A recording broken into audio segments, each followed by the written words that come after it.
Hello and welcome back to the MAGMA Studios channel. Today we're taking a look at the set 75345. This is the 501st Clone Troopers Battle Pack, which came out a while ago, but I didn't have the chance to review it back then, so I'm giving you guys a quick little overview of my thoughts on this set. It has 119 pieces, and it contains 4 minifigures as a standard for a battle pack. And this is a long time coming set, because for a long time, for over 10 years, when I was truly dedicated to the LEGO Star Wars community, this was a set people that were looking forward to, and it kind of never really came out. But it finally did, because LEGO started finally hearing out the fans, and I think it made a really big change in the types of sets and the type of products which they have been releasing since. So as you can tell, the set is pretty standard for a battle pack. I believe it's sort of derived or based off the Star Wars Battlefront game.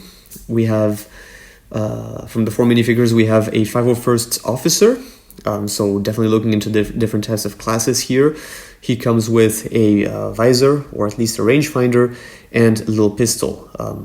Beautiful markings on the torso, legs, and the helmet. And there is this new, or at least back then, new standard Clone Trooper face, which is not Clone Wars, it's canon.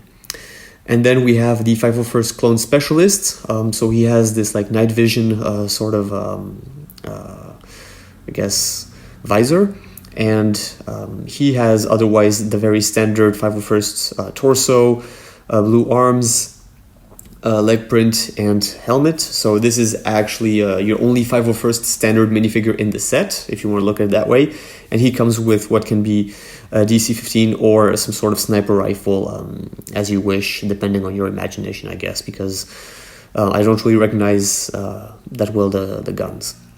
So after that, we have actually 2 of the 501st Heavy Trooper, and they have some sort of like straps on top of their armor. The armor is a bit different. The helmet is also a little bit different. The print has like some black markings around the blue markings on the helmet, and they have some sort of visors also, which are blue. As always, LEGO includes all these different type of accessories so that you can have fun and kind of build your army and build your soldiers as you wish. So there's no really need to remain conform to what the box says. But for the purpose of the review, we are looking at it that way. They come with these weird guns, which I haven't really seen that much before, but I guess they kind of just want to change it up a bit from the standard guns we've always seen. So that's kind of refreshing. They also have these little backpack, which has a printed piece on the back. So that's it for the minifigures. Great minifigures. Of course, I would have loved to see some sort of maybe one more, or at least one of the Heavy Troopers could have been just a standard 501st Clone Trooper. So we have a lot of specialists, which as always is going to make a lot of people have an army built up of a lot of specialist troopers and not standard troopers. But that's, I guess, a little bit more picky and being a more debateful from my side.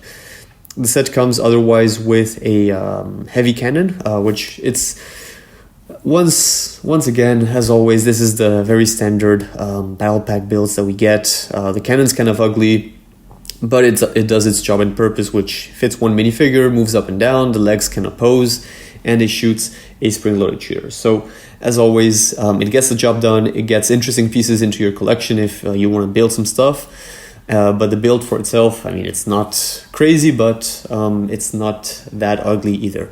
I usually tend to judge these builds based on the fact that the pieces could be used for mocks, or that they're actually pieces that people can use, aside from making the builds, because a lot of people get 5 or 6 of these sets sometimes when they really want to build up their armies. And yeah, so in this case, it's not so bad. So overall, my thoughts on this battle pack is it's really positive, really nice. I don't get that many LEGO sets, or at least LEGO Star Wars sets lately, but I did really want to pick this one up, and definitely I'm very satisfied. So of course my review is quite late, but I really wanted to share my thoughts because I have been waiting for this set for a really long time, and it did finally come out. So here you have it, guys, the 501st Clone Troopers battle pack. So yeah, I'll be back for another review soon.